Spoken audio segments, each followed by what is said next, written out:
Sustainability is everything.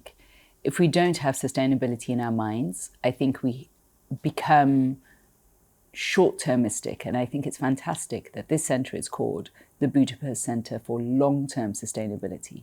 And to have the long-term statement before the word sustainability is critical, because it helps us think for generation after generation.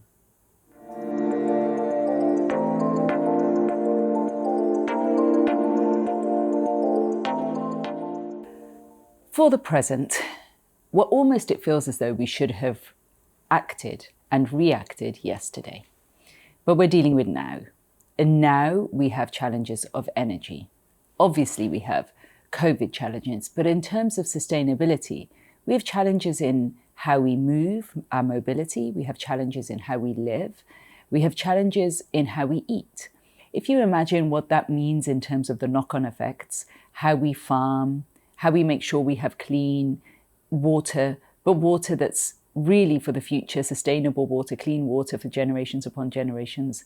Imagine how we make sure that we farm within season, farm at our local farms, and farm such that we don't have demands that we should eat whatever we want, whenever we want, but we eat so that everyone on the planet can eat, but also that we don't disturb the kind of biosphere and our climate to the point that we're experiencing now, which is that the winters are significantly warmer and our summers are hot, overly hot.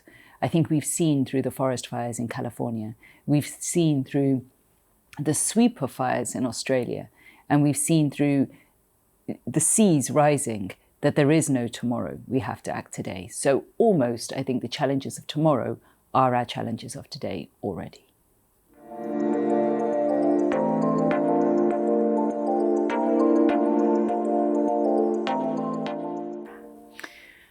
I think the vision that the centre has is absolutely in line with my own vision, and to be able to be part of something that can see this vision so clearly, and that has the ambition to make a real impact in the world. I can't think of a better body to join, and couldn't be more excited to have that level of clarity, but also resource, and more importantly, the collaboratory will to do this. Even within the advisory board, there is great diversity.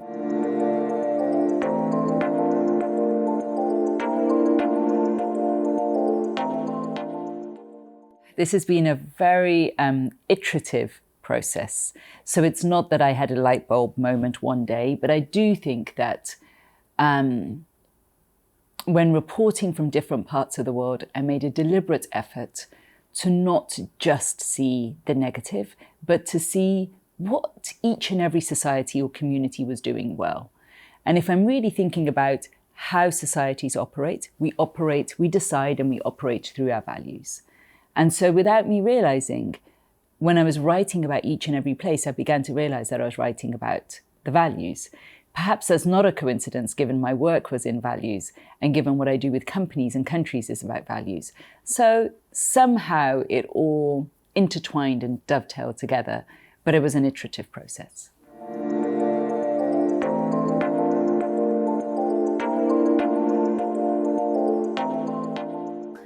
I think to be a leader for the future, the role of sustainability in your leadership is critical. So whether you're the Prime Minister of a country, whether you're the governor or the head of the central bank, or indeed whether you're the head of your own home or the head of your own life, we are all leaders. And so each of us have to be responsible to make sure that what we're doing today is possible tomorrow. And in order for it to be possible, sustainability has to be part of that.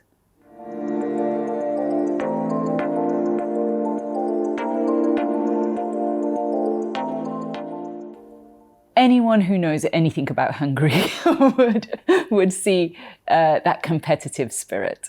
Competitiveness is born and bred right from the very beginning. And I see that competitive thriving, that thirst to go one step further. I see it in the way people react in their self-development and their self-improvement, but I also see it in the way people think about their careers and their opportunities.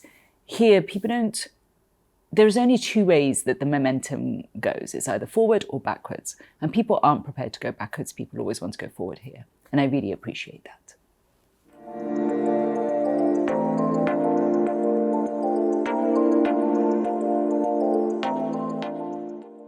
One can try to be competitive with just will and pure grit.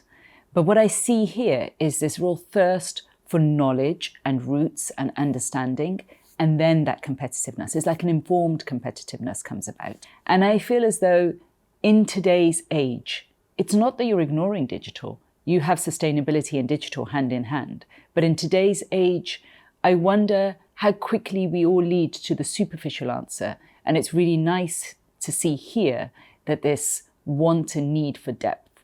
And I think partly it's because of the grand and strong and long history that Hungary has, that we don't go for superficial answers. We try to see what is the root, what is the basis, and what is the foundation. That I really appreciate. And that I think is the reason that long-term sustainability is your quest. Because again, by putting in the word long-term, you're making sure that it has roots and depth so that it can travel over the test of time.